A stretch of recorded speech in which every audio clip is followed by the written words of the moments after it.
Olha só se não temos uma facosa aqui. E como ela carrega um poder oculto transformando o indivíduo em Black, os quadrados brigam pra ver quem vai ser o primeiro a desfrutar de tanto poder escuro. Certamente este poder pertence a mim. Eu me adapto melhor com o lado negro da força. Se bem que o verde já fez a festa em geral quando empunhou a peixeira das últimas vezes mesmo. Mas não é possível que isso aconteça toda hora. Eu já falei que sou o escolhido, no final ela sempre retorna para minhas mãos. Tu sempre fala isso, mas eu não acredito muito. Eu acho que tu dá sempre é muita sorte. Vamos ver então se é sorte ou profecia. O infeliz tá achando que Naruto, calma protagonista. Já já tu libera tua raposa modo negão. Só primeiro passa por esse corredor quase nada estreito aí.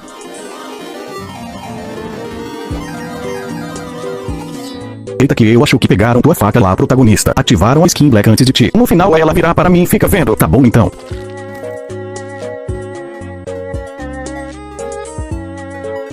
É verde, eu acho que infelizmente ela se foi antes de você pegar. Venha até a minha peixeira sagrada. Ah, nem ferrando e ainda ativou o modo negão. Eu avisei da profecia.羽ばたい